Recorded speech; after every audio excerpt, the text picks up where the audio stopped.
Hello dear students, आज हम 12th का टॉपिक है केमिकल काइनेटिक्स देखेंगे।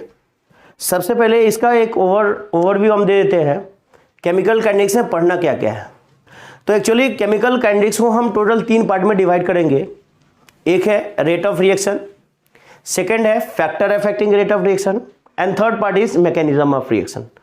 नीट और जेई दोनों पॉइंट ऑफ व्यू से बहुत इंपॉर्टेंट टॉपिक है और खासकर जेई वालों के लिए तो और इंपॉर्टेंट है क्योंकि इसी से रिलेटेड हमारा एक टॉपिक है न्यूक्लियर केमिस्ट्री, इसी से रिलेटेड है केमिकल काइनेटिक्स से। और दूसरी बात फिजिक्स की यदि हम बात करें तो फिजिक्स में न्यूक्लियर फिजिक्स बोल के एक टॉपिक है, एक चैप्टर है जो कि इसी से रिलेटेड है। यहाँ पे जो हम पढ़ने वाले हैं उसका कुछ पार्ट वहाँ पे है। तो ये इंपॉर्टेंट इसलिए हो जाता है क्योंकि फिजिक्स में भी आता है और केमिस्ट्री में भी है। तो जेई वालों के लिए बहुत इंपॉर्टेंट हो जाता है। नीट वालों के लिए इंपॉर्टेंट है, मिनिमम 1 क्वेश्चन और 2 क्वेश्चंस भी कभी कभी इसे पूछे गए हैं, ठीक है ना। तो हम स्टार्ट करेंगे केमिकल काइनेटिक्स। केमिकल काइनेटिक्स, इसके नाम में ही सब कुछ छुपा हुआ है। केमिकल काइनेटिक्स, काइनेटिक्स मतलब क्या होता है? मूवमेंट, ठीक है ना। मूवमेंट के बारे में देखेंगे। और केमिकल का मतलब होता है केमिकल रिएक्शन। तो केमिकल रिएक्शंस में क्या क्या चेंजेस होता है, क्या क्या होते हैं, काइनेमेटिक्स क्या क्या है, काइनेटिक्स क्या है, वो चीजें हम देखने वाले। तो सबसे पहले हम इसके डेफिनेशन से ही हम शुरुआत करते हैं कि केमिकल काइनेटिक्स का डेफिनेशन क्या होगा, ठीक है ना। तो मैंने बोला कि इसमें 3 पार्ट में हम इसको डिवाइड करेंगे। 3 पार्ट हमें पढ़ना है। कौन कौन सा? Rate of reaction, factor affecting rate of reaction and mechanism of reaction. तो ये चीजें हम देखते हैं, पहले लिख लेते हैं। It is define as part of physical chemistry, part of physical chemistry, part of physical chemistry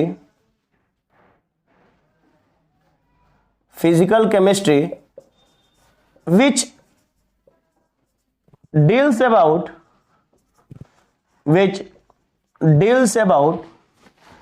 rate of reaction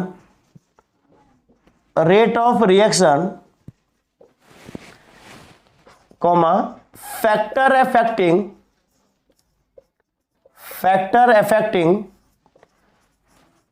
rate of reaction and third part is and mechanism of reaction,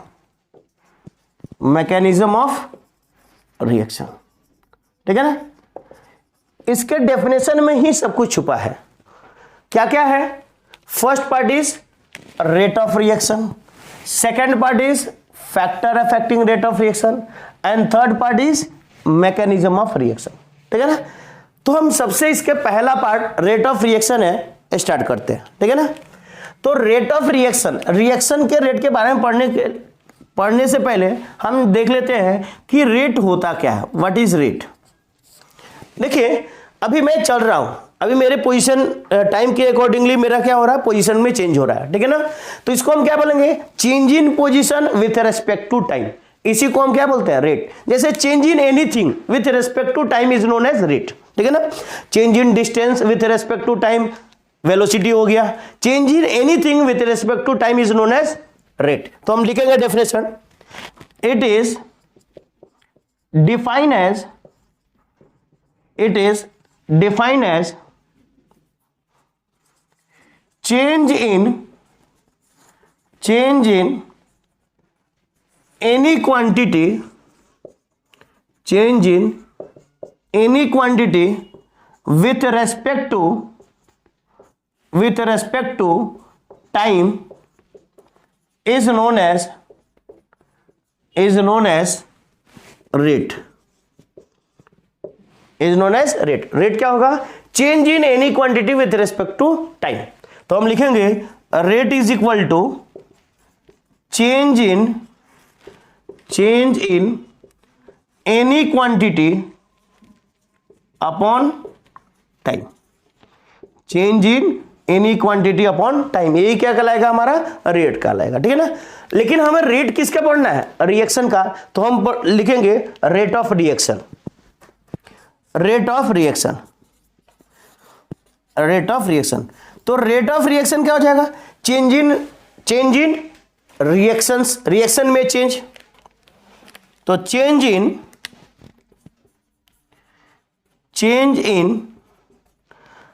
in reaction upon time को हम बोलेंगे rate of reaction. अब reaction की बात करते हैं, तो reaction जब होता है तो क्या क्या चेंजेज होगा, कॉन्सेंट्रेशन का चेंज हो सकता है, यदि सॉलिड और लिक्विड फेज में है तो कॉन्सेंट्रेशन का चेंज हो सकता है, गैसियस फेज में है तो गैस का चेंज हो सकता है, नंबर ऑफ मोल्स का चेंज हो सकता है, ठीक है ना, कॉन्सेंट्रेट प्रेशर का, जिसको हम बोलेंगे प्रेशर का चेंज हो सकता है, ठीक है ना। तो यहां पे हम रेट की बात करेंगे, change in reaction. Change in reaction का मतलब क्या होता है, चेंज इन कॉन्सेंट्रेशन या चेंज इन प्रेशर की बात करेंगे, ठीक है ना। इसको हम ऐसे भी लिख सकते हैं, change in rate of reaction is equal to, क्या लिख सकते हैं, rate of reaction is equal to change in concentration और pressure oblique upon time. Change in concentration oblique pressure upon time, वो क्या कहलाएगा, रेट ऑफ रिएक्शन, ठीक है ना। यदि मैं इसके यूनिट की बात करूं, रेट ऑफ रिएक्शन की यूनिट क्या, ऊपर क्या है, कॉन्सेंट्रेशन या प्रेशर है, तो सबसे पहले हम कॉन्सेंट्रेशन वाली की बात करते हैं। तो कॉन्सेंट्रेशन का यूनिट क्या होता है, मोल पर लीटर, और नीचे क्या है, टाइम।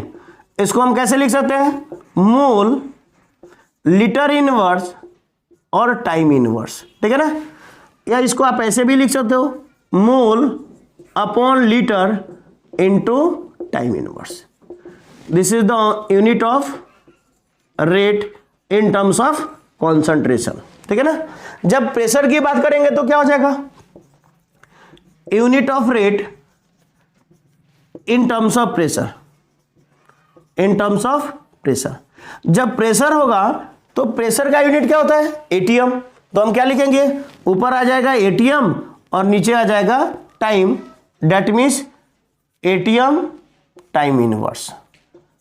और ये टाइम क्या क्या हो सकता है, तो टाइम हो सकता है आपको सेकेंड में भी दे सकता है, मिनट में भी दे सकता है, या आवर्स में भी दे सकता है, ठीक है ना।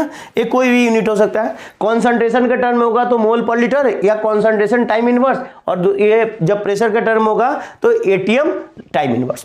अच्छा, एक चीज इसमें इसका कन्वर्जन भी पूछ सकता है। कैसे कन्वर्जन, देखिए आपको पता है पीवी इज इक्वल टू क्या होता है, एनआरटी होता है। पीवी इज इक्वल टू क्या होता है, एनआरटी।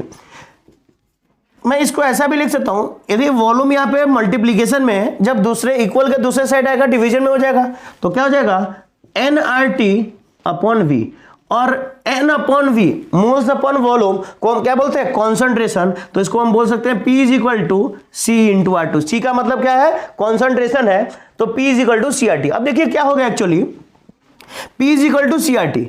मान लीजिए कि आपको कॉन्सेंट्रेशन दिया है और प्रेशर में कन्वर्ट करना है, तो क्या हम क्या लिखेंगे, P is equal to C R T.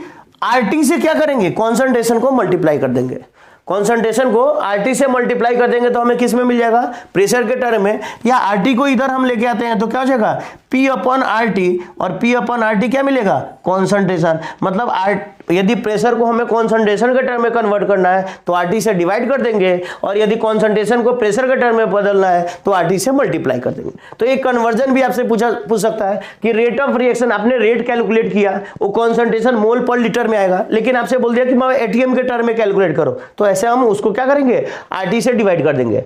तो देखिए एक्चुअली आर क्या है और टी क्या है। तो आर को हम बोलते हैं universal gas constant, universal gas constant, और इसकी जो वैल्यू होती है 0.0821 लीटर एटीएम अपॉन केल्विन मोल। और जब भी हम कैलकुलेट करेंगे ना तो आर की वैल्यू 0.08 लेकर सॉल्व करेंगे 1/12, ठीक है ना, यूनिवर्सल गैस कांस्टेंट। और यहां पे टी जो होगा वो क्या होगा, टेम्परेचर, और टेम्परेचर किस में लेंगे, केल्विन के टर्म में लेंगे। ये दो बातें आप ध्यान रखिएगा, आपका कन्वर्जन हमेशा क्या होगा, राइट होगा। नेक्स्ट आगे हम देखते हैं टाइप्स ऑफ रिएक्शन, ठीक है ना। रेट के बारे में हमने देखा, अब देखेंगे टाइप्स ऑफ रिएक्शन।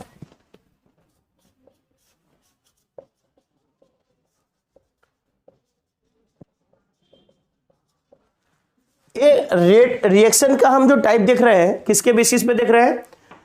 रेट के बेसिस पे, कि रेट स्लो होगा तो कैसा रिएक्शन होगा, रेट फास्ट होगा तो कैसा रिएक्शन होगा, रेट ना स्लो हुआ ना फास्ट हुआ तो कैसा रिएक्शन होगा, ठीक है ना।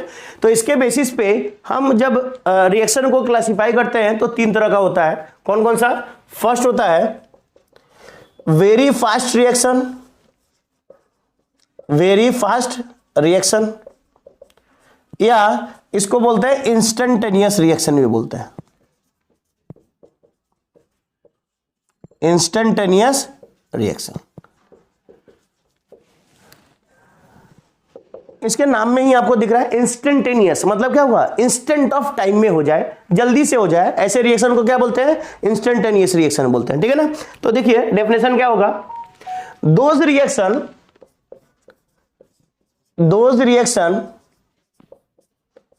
which takes place in instant of time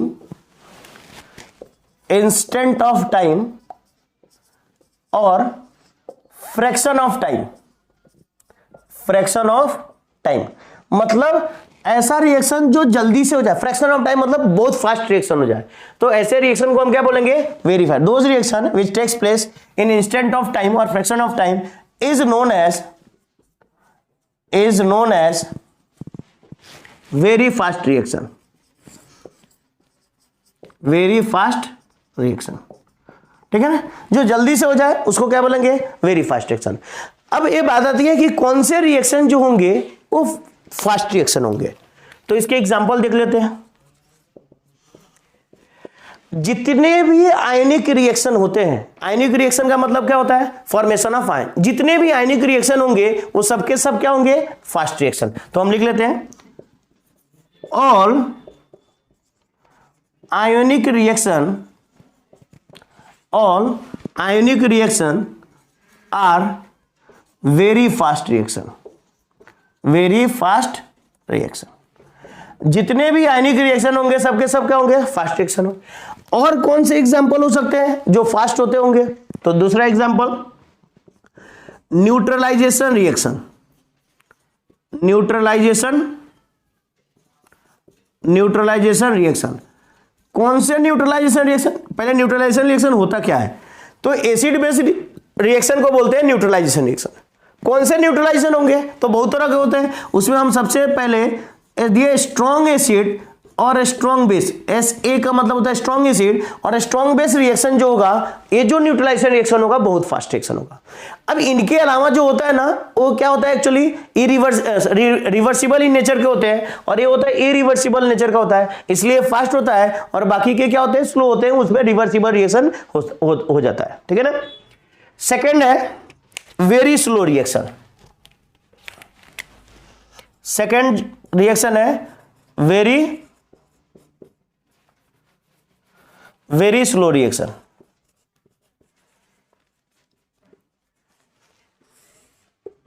इसके नाम में ही सब कुछ है। वेरी स्लो का मतलब क्या होगा? बहुत धीरे धीरे होगा, ठीक है ना। बहुत ज्यादा, ये जो टाइम ड्यूरेशन होगा क्या होगा? बहुत ज्यादा होगा, ठीक है ना। तो क्या लिखेंगे? Those reaction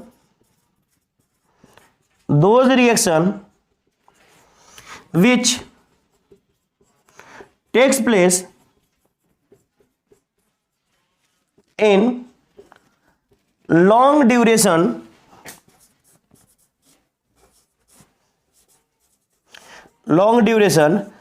is known as very slow reaction, ठीक है ना। जिनको होने में बहुत ज्यादा टाइम लगे, ठीक है ना, उसको हम क्या बोलेंगे? Very slow reaction. जैसे कौन कौन से हो सकते हैं? जैसे हम बोल सकते हैं कि रस्टिंग ऑफ आयरन। ये जो आयरन का रस्टिंग होता है 1 सेकंड में तुरंत नहीं हो गया, 1 मिनट में नहीं होता है, 1 दिन में नहीं होता है। इसको होने के लिए 6 महीने, 3 महीने, 1 साल, 2 साल टाइम लगते हैं, 6 साल। जैसे आपने देखा होगा अपने घर में विंडोज जो होते हैं, यदि उसमें आयरन रॉड लगा हो, उस पर हम पेंटिंग नहीं करते, पेंट नहीं करते हैं, ब्लैक कलर नहीं चढ़ाते हैं, तो वहां पे ब्राउनिश कलर का एक लेयर आ जाता है, उसी को हम क्या बोलते हैं, रस्टिंग ऑफ आयरन बोलते हैं। ठीक है ना। जैसे एक और एग्जांपल लिख ले, केमिकल रिएक्शन, जैसे H2 और O2, इससे H2O का फॉर्मेशन हुआ। ये भी क्या होता है, बहुत स्लो रिएक्शन होता है। ठीक है ना। वाटर के हाइड्रोजन के मॉलिक्यूल लो, फिर ऑक्सीजन के मॉलिक्यूल लो, कंबाइन करो, हाई कंडीशन पे प्रेशर और टेम्परेचर लगता है, इलेक्ट्रिक करंट को फ्यूज हम पास करते हैं, तो फिर वहां से वाटर का फॉर्मेशन होता है। ठीक है ना। तो ये जो होगा बहुत ही स्लो रिएक्शन होगा, फटाफट जल्दी से नहीं बनता। ऐसा नहीं है कि एटमॉस्फेयर में हाइड्रोजन गैस ऑक्सीजन गैस से कंबाइन करके H2O का फॉर्मेशन है, ऐसा नहीं होता। ठीक है ना। इसको बनाने के लिए बहुत ज्यादा टाइम लगता है। थर्ड जो है, जिसको बोलते हैं हम मॉडरेट रिएक्शन। मॉडरेट रिएक्शन, एक आपने देखा वेरी फास्ट रिएक्शन, दूसरा आपने देखा वेरी स्लो रिएक्शन, और तीसरा है मॉडरेट रिएक्शन। मॉडरेट रिएक्शन का मतलब क्या हो गया, ना ज्यादा फास्ट होगा ना ज्यादा स्लो होगा। ऐसे रिएक्शन को हम क्या बोलेंगे, मॉडरेट रिएक्शन बोलेंगे। लिख लेते हैं, those reaction which takes place neither fast nor slow is known as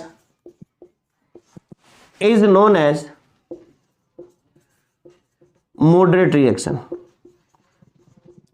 is known as moderate reaction। ठीक है ना। तो कौन से होंगे मॉडरेट रिएक्शन, ना ज्यादा फास्ट होंगे ना ज्यादा स्लो। तो कौन से होते हैं, तो मैं आपको बता देता हूं, जितने भी बॉन्ड का फॉर्मेशन हो रहा है, बॉन्ड फॉर्मेशन हो रहा है, बॉन्ड का ब्रेकिंग हो रहा है, तो बॉन्ड, जैसे मैं ये मार्कर है, इसको तोड़ना है मुझे, तो तोड़ने के लिए ना ऐसा नहीं कि 6 महीने लगेंगे, और ऐसा नहीं कि तुरंत मैं चाहूं तो तोड़ दूं, कुछ ना कुछ टाइम लगेगा। 2 second, 4 second, 5 second, 10 second, 1 minute, 2 minute, 4 minute, कुछ ना कुछ टाइम लगेगा ना। बहुत जल्दी वो नहीं हो सकता है, और साल, 2 साल, 6 महीने भी नहीं लग सकते हैं। ये टूट सकता है कुछ टाइम ड्यूरेशन में। तो जिसको बोलते हैं बॉन्ड फॉर्मेशन और बॉन्ड ब्रेकिंग।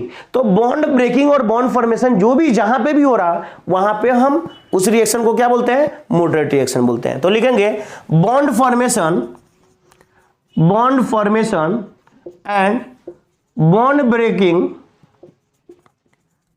ब्रेकिंग प्रोसेस जहां पे होगा, उस रिएक्शन को हम क्या बोलेंगे, मॉडरेट रिएक्शन बोलेंगे। ठीक है ना।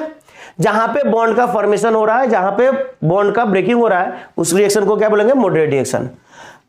एक सबसे नोट करके हम बात लिखेंगे, मोस्ट इंपॉर्टेंट बात, हम जब रेट को कैलकुलेट करते हैं, रेट का डेफिनेशन क्या होता है, rate is equal to change in any quantity, मान लीजिए कि change in concentration upon change in time, delta C upon delta T लिख रहे हैं। वेरी फास्ट रिएक्शन में क्या होगा, टाइम बहुत कम लगेगा। जब टाइम बहुत कम होगा तो रेट क्या होगा, बहुत ज्यादा। तो बहुत ज्यादा हो गया तो उसका कोई मीनिंग नहीं बनता है, उसका कोई सिग्निफिकेंस मीनिंग नहीं बनता है। स्लो रिएक्शन में टाइम क्या होगा, बहुत ज्यादा लगेगा। टाइम बहुत ज्यादा लगेगा तो रेट क्या होगा, बहुत कम होगा। तो इसके लिए भी हम रेट को कैलकुलेट नहीं करेंगे। ठीक है ना। तो रेट कैलकुलेट किसके लिए करेंगे, ना तो जो ज्यादा फास्ट हो रहा हो, ना ज्यादा स्लो हो रहा हो। तो वैसे रिएक्शन के लिए हम रेट को कैलकुलेट करते हैं, और वैसा रिएक्शन एक ही प्रोसेस में होता है, कौन सा, मॉडरेट रिएक्शन में। तो हम यहां पे लिखेंगे मोस्ट इंपॉर्टेंट पॉइंट बोल के, rate can be calculated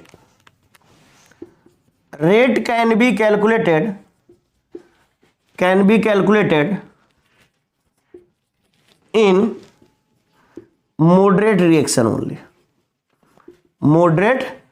reaction only, सिर्फ और सिर्फ कहां पे रेट को कैलकुलेट करेंगे, मॉडरेट रिएक्शन के लिए। हम इंस्टेंटेनियस रिएक्शन के लिए रेट को कैलकुलेट नहीं करेंगे। क्यों नहीं करेंगे, because it has no significant meaning to calculation of rate in very fast reaction, and we also not calculated in rate in very slow reaction। तो कहां पे कैलकुलेट करेंगे, मॉडरेट रिएक्शन में। ठीक है ना।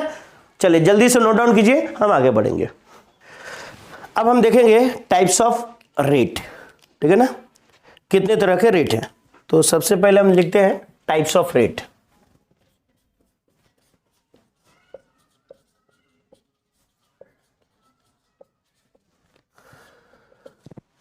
देखिए हमने देखा था 3 तरह के रिएक्शंस देखा था, तो रेट भी 3 तरह के होते हैं। कौन कौन से? तो सबसे पहले हम देखेंगे average rate. Average rate, average का मतलब आपको पता होगा। एवरेज का मतलब क्या होता है? डिस्टेंस, हम 2 वैल्यू का एवरेज निकालना हो तो उनको ऐड करके हम उसके ऑब्जर्वेशन से डिवाइड करते हैं, ठीक है ना। तो यहां पे एवरेज रेट निकालना, इसका मतलब क्या हुआ? किसी 2 डिफरेंट पॉइंट पे आपको डिस्टेंस पता होगा या रेट पता होगा और उसके टाइम ड्यूरेशन भी पता होगा, तो उससे हम क्या कैलकुलेट करेंगे? एवरेज रेट कैलकुलेट करेंगे। रेट का तो अपना बेसिक डेफिनेशन है change in concentration upon time. तो हम सबसे पहले हम ग्राफ ड्रॉ करते हैं और उसका हम डेफिनेशन लिखेंगे, ग्राफ से डेफिनेशन लिखेंगे और फिर देखेंगे कैसे कैलकुलेट करेंगे, ठीक है ना। एवरेज रेट देखिए, ये अपना वाई एक्सिस है, एक्स एक्सिस है। एक्स एक्सिस पे मैंने क्या लिया? टाइम लिया, और वाई एक्सिस पे मैंने कॉन्सेंट्रेशन लिया, ठीक है ना। वाई एक्सिस पे मैंने कॉन्सेंट्रेशन लिया, एक्स एक्सिस पे मैंने टाइम लिया, और कुछ ऐसा ग्राफ है, ऐसा कोई ग्राफ हमने ड्रॉ किया। ये T1 टाइम है, T1 टाइम है, इसके कोरस्पॉन्डिंग जो कॉन्सेंट्रेशन है ये C1 है, टाइम क्या है? T1 है। फिर नीचे की तरफ आया तो ये टाइम क्या हो गया? T2, इधर बढ़ रहा है, और इसके कोरस्पॉन्डिंग जो होगा ये क्या होगा? C2। अब बोल रहा है कि ए यहां से, ए पॉइंट ए से, ए पॉइंट या पॉइंट 1 से पॉइंट 2 तक जब गया तो उस समय रेट क्या होगा। और जब हम इसके रेट को कैलकुलेट करेंगे, इसी को हम क्या बोलेंगे? एवरेज रेट बोलेंगे, ठीक है ना। तो हम लिखेंगे एवरेज रेट का definition, it is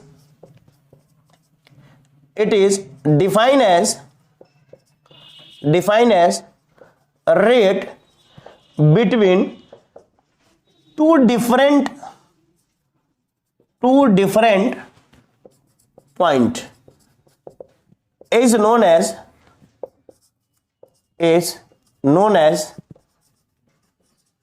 average rate, ठीक है ना। 2 डिफरेंट पॉइंट के बीच में रेट कैलकुलेट करेंगे, उसी को हम क्या बोलेंगे? Average rate. क्या होता है भाई एवरेज रेट? रेट क्या होता है सबसे पहले मुझे बताइए। तो rate is equal to change in concentration. देखिए initial concentration C1, final concentration C2। जब हम C1 से C2 की तरफ जा रहे हैं, C1 से C2 की तरफ जा रहे हैं, तो क्या हो रहा है? कॉन्सेंट्रेशन क्या हो रही है? डिक्रीज हो रही है। हम क्योंकि वाई एक्सिस पे ऐसे कॉन्सेंट्रेशन इंक्रीज होगा और इधर टाइम इंक्रीज होगा, तो हम लिखेंगे rate is equal to change in concentration upon change in time. और इसी रेट को हम बोलेंगे एवरेज रेट बोलेंगे। क्या बोलेंगे? Average rate. कैसे कैलकुलेट करेंगे? देखिए चेंज इन कॉन्सेंट्रेशन, तो चेंज का मतलब क्या होता है? Final minus initial. तो फाइनल माइनस इनिशियल की हम बात करें तो यहां पे average rate is equal to final कितना है? C2 minus C1 upon time क्या हो जाएगा? T2 minus T1। देखिए थोड़ा सा ध्यान से देखिएगा, जब हम इधर बढ़ेंगे T1 से T2 की तरफ तो टाइम इंक्रीज हो रहा, मतलब T2 is greater than T1। तो ये जो डिफरेंस होगा T2 minus T1 positive value होगा। C1 और C2 की बात करते तो C1 की वैल्यू ज्यादा होगी, तो C2 माइनस C1, देखो C1 की वैल्यू ज्यादा है ना, और C1 का साइन क्या है? निगेटिव। तो ये टोटल वैल्यू कैसी आएगी? Negative. But we know that rate is always positive. जब पॉजिटिव होता है तो इसको हम क्या करेंगे? माइनस साइन से मल्टीप्लाई कर देंगे, ठीक है ना। तो एवरेज रेट कुछ ऐसे आ जाएगा। अब इसको हम क्या लिख सकते हैं? चेंज इन कॉन्सेंट्रेशन, और नीचे को क्या लिख सकते हैं? Change in time. तो हम लिखेंगे average rate is equal to plus minus change in concentration upon change in time. D का मतलब होता है, डी लिखिए या डेल्टा लिखिए, उसका मतलब होता है चेंज। डेल्टा का मतलब होता है लार्ज चेंज और डी का मतलब होता है स्मॉल चेंज। डी मतलब चेंज इन सी का मतलब concentration upon change in time. और ये प्लस माइनस लेने का मतलब क्या है कि जब ए वाली वैल्यू पॉजिटिव आएगी तो हम प्लस साइन लेंगे, जब ए वाली वैल्यू निगेटिव आएगी तो हम माइनस साइन लेंगे। इसलिए मैंने प्लस माइनस दोनों लिखा है। तो इस तरीके से हम रेट, एवरेज रेट को कैलकुलेट कर सकते हैं एट 2 डिफरेंट पॉइंट, ठीक है ना। अब हम देखते हैं दूसरा जो है instantaneous rate. Second, instantaneous rate. Instantaneous का मतलब क्या होता है? किसी इंस्टेंट ऑफ टाइम, मतलब किसी टाइम पीरियड पे आप किसी पॉइंट पे बात कर रहा है, उस टाइम पे क्या रेट होगा उसी को हम बोलेंगे इंस्टेंटेनियस रेट। तो हम लिख लेते हैं, it is define as rate at A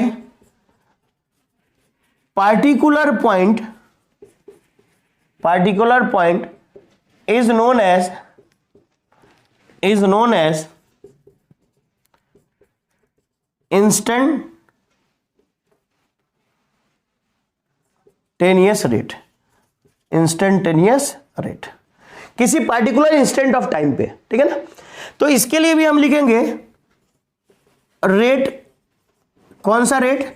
instantaneous rate is equal to plus minus DC upon dt, ठीक है ना, और t is equal to T time, ठीक है ना। यहां पे आपको कोई पार्टिकुलर टाइम की बात करेगा। अब इसको कैलकुलेट कैसे करते हैं? तो देखिए सेम ग्राफ यदि मैं ड्रॉ करूं इंस्टेंटेनियस के लिए, इधर मैंने लिखा कॉन्सेंट्रेशन और इधर मैंने लिया टाइम, और ऐसा मैंने ग्राफ ड्रॉ किया और बोला कि इस टाइम पीरियड पे मुझे रेट कैलकुलेट कीजिए। तो उस टाइम पीरियड पे जो रेट होगा उसी रेट को हम क्या बोलेंगे? इंस्टेंटेनियस रेट बोलेंगे। कैसे?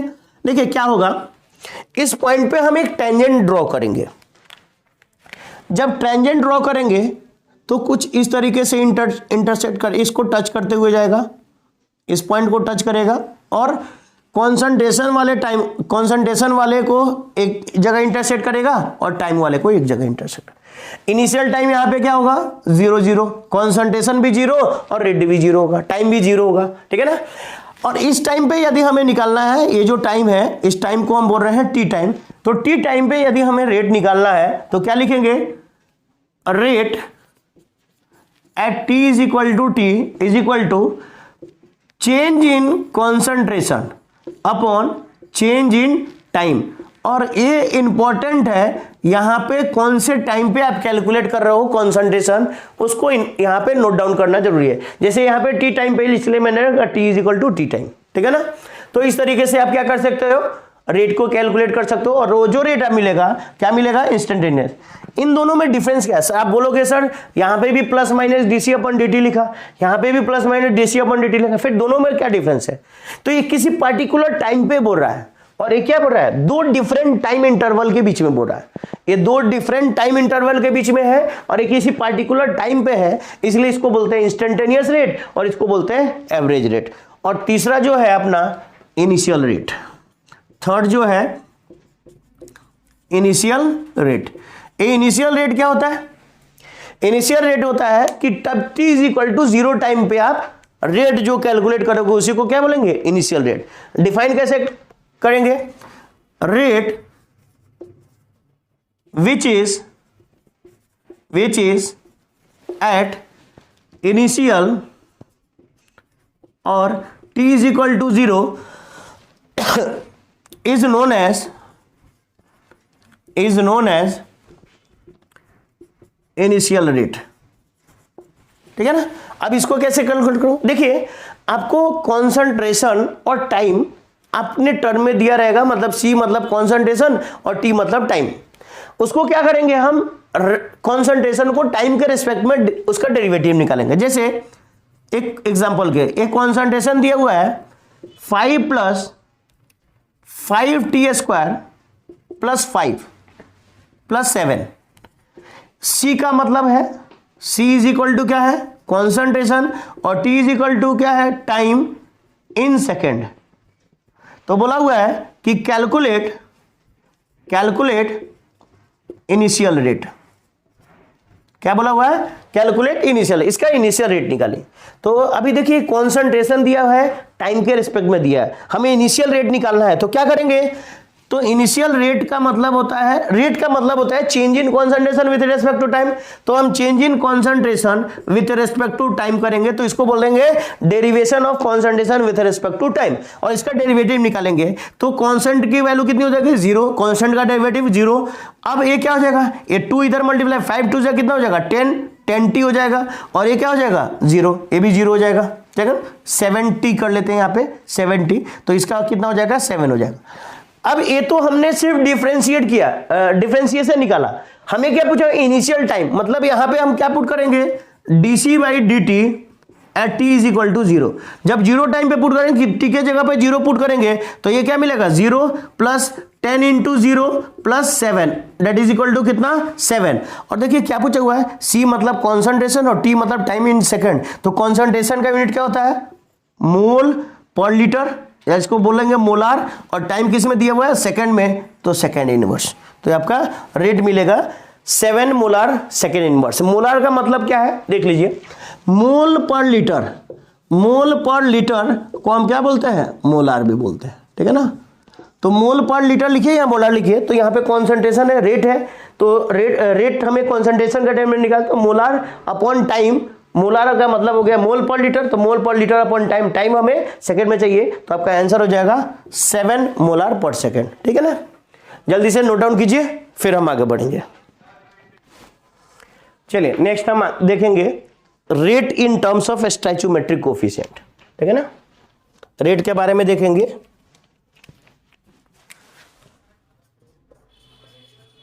Rate in terms of stoichiometric coefficient, rate in terms of stoichiometric coefficient. बस आपको एक चीज इसमें ध्यान क्या रखना है कि रिएक्शन बैलेंस होना चाहिए। रिएक्शन क्या होना चाहिए बैलेंस होना चाहिए, ठीक है ना।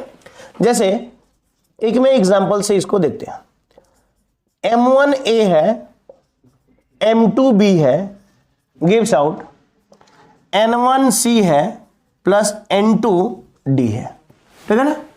M1 M2 N1 N2 ये आपको रिएक्शन दिया हुआ है और बोला है कौन सा रिएक्शन है बैलेंस रिएक्शन है, बैलेंस रिएक्शन ये आपको दिया हुआ है कि बैलेंस है। अब नॉर्मल रिएक्शन आपको दिया रहेगा तो आप आइडेंटिफाई कर सकते हैं अनबैलेंस है या बैलेंस है। अनबैलेंस है तो बैलेंस कर लीजिए और बैलेंस है तो कोई दिक्कत नहीं है। अब जब बैलेंस कर लिए हमें रेट लिखना है, rate in terms of stoichiometric coefficient के टर्म में हमें रेट लिखना है। कैसे लिखेंगे ध्यान दीजिए। सबसे पहले यहां पे एक है, ए और बी क्या है रिएक्टेंट है, सी और डी क्या है प्रोडक्ट है। ए का कोफिशिएंट क्या है M1, बी का कोफिशिएंट क्या है M2, सी का कोफिशिएंट क्या है N1, डी का कोफिशिएंट क्या है N2। हमें M1 M2 N1 N2 के टर्म में हमें रेट को लिखना है। तो देखिए रिएक्टेंट की कॉन्सेंट्रेशन हमेशा धीरे धीरे जब प्रोडक्ट बनेगा तो उसकी कॉन्सेंट्रेशन धीरे धीरे क्या होगी कम होगी और प्रोडक्ट का फॉर्मेशन क्या होगा ज्यादा होगा। तो जब हम रिएक्टेंट के लिए बात करते हैं तो इसको बोलते हैं rate of disappearance, rate of disappearance. Disappear का मतलब क्या हो गया कि खत्म हो रहा है, या इसको हम बोलते हैं रेट ऑफ कंजम्पशन। किसके लिए रिएक्टेंट के लिए। ए किसके लिए होता है रिएक्टेंट के लिए। और प्रोडक्ट की हम बात करें तो क्या बोलेंगे rate of appearance, rate of appearance या रेट ऑफ फॉर्मेशन, ठीक है ना। रेट ऑफ फॉर्मेशन बोले या रेट ऑफ अपीयरेंस बोले, ये किसके लिए बोलेगा प्रोडक्ट के लिए बोलेगा। जब भी ऐसे बात बोलेगा किसके लिए प्रोडक्ट के लिए। अब देखिए ए और बी रिएक्टेंट है तो मुझे लिखना है rate of A, rate of A. तो क्या लिखेंगे change in concentration of A with respect to time, change in concentration. तो इसके लिए क्या लिखेंगे माइनस ऑफ, रिएक्टेंट है ना तो रिएक्टेंट का कम होता है और कम होगा तो माइनस होगा, इसलिए minus d of A upon d t. Rate of B लिखना है, क्या लिखेंगे रेट ऑफ बी। तो rate of B is equal to क्या होगा बी रिएक्टेंट है तो हम बी के लिए क्या लिखेंगे minus dB upon dt। C के लिए रेट लिखना है, क्या लिखेंगे? रेट ऑफ C इज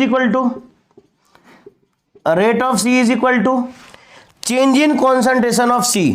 तो प्रोडक्ट है इसलिए क्या लिखेंगे? Plus dC by dt। और D के लिए लिखना है तो क्या लिखेंगे? Rate of D is equal to product है, D क्या है? प्रोडक्ट है, इसलिए क्या हो जाएगा? Plus D of active mass of D upon dt। ये हो गया A का रिएक्टेंट, ए के टर्म में, ए बी के टर्म में, सी के टर्म में, डी के टर्म में। यदि मुझे रेट ऑफ रिएक्शन लिखना है, पूरे के टर्म में रेट ऑफ रिएक्शन लिखना है, तो क्या लिखेंगे? Rate of reaction is equal to, A reactant है इसलिए क्या हो जाएगा? Minus d A by d t, minus d A by d t. लेकिन इसका कोफिशिएंट कितना है? m1 है, तो हम ये क्या लिखेंगे? -1 अपॉन m1, ठीक है ना।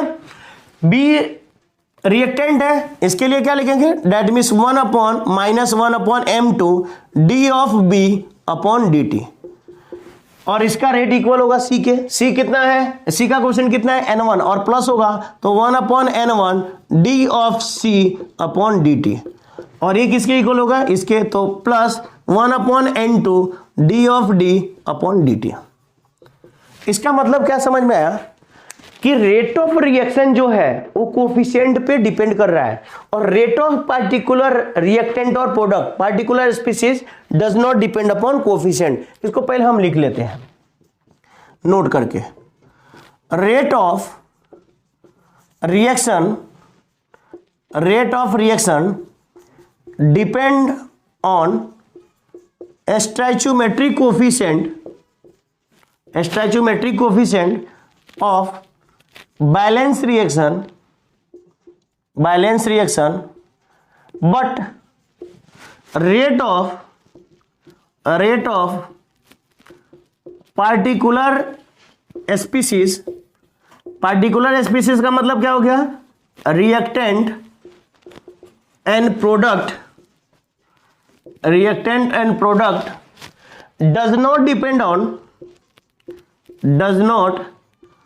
डिपेंड ऑन स्टोइचियोमेट्रिक कोफिशिएंट, ठीक है ना। मतलब अब जैसे इस रिएक्शन को मान लो आपने मल्टीप्लाई कर दिया, इसका कोफिशिएंट चेंज कर दिया, फिर भी रेट ऑफ ए सेम रहेगा, रेट ऑफ बी सेम रहेगा, रेट ऑफ सी सेम रहेगा, रेट ऑफ डी सेम रहेगा, लेकिन रेट ऑफ रिएक्शन चेंज हो जाएगा। जो भी कोफिशिएंट होगा, कोफिशिएंट वहां पे डिवीजन में होगा। तो हम इन जनरल लिखना चाहें, तो क्या लिखेंगे? In general rate of reactant is equal to minus of change in concentration of reactant upon dt। जब भी रिएक्टेंट होगा तो उसका साइन क्या आ जाएगा? माइनस आ जाएगा। और रेट ऑफ प्रोडक्ट लिखना हो तो rate of product is equal to plus D of change in concentration of product upon dt। ये बातें आपको ध्यान में आ गया तो फिर आप पूरे केमिकल काइनेटिक्स का एक्सप्रेशन आप लिख सकते हैं, ठीक है ना। तो ये था हमारा rate in terms of stoichiometric coefficient. मैं फिर से एक बार रिपीट कर रहा हूं कि रेट ऑफ पार्टिकुलर स्पीसीज, जैसे ए है, बी है, सी है, डी है, इनके जब हम रेट लिखेंगे तो कोफिशिएंट नहीं आएगा, लेकिन जब पूरे रिएक्शन का रेट लिखेंगे तो वहां पे कोफिशिएंट आएगा। अब कोफिशिएंट चेंज होगा तो रेट ऑफ रिएक्शन क्या हो जाएगा? चेंज हो जाएगा। लेकिन ए का रेट चेंज नहीं होगा, बी का रेट चेंज नहीं होगा, सी का रेट चेंज नहीं होगा। कोफिशिएंट को चेंज करो, पार्टिकुलर स्पीसीज का रेट चेंज नहीं होगा, बट रेट ऑफ रिएक्शन क्या होगा? चेंज हो जाएगा। चलिए जल्दी से नोट डाउन कर लीजिए।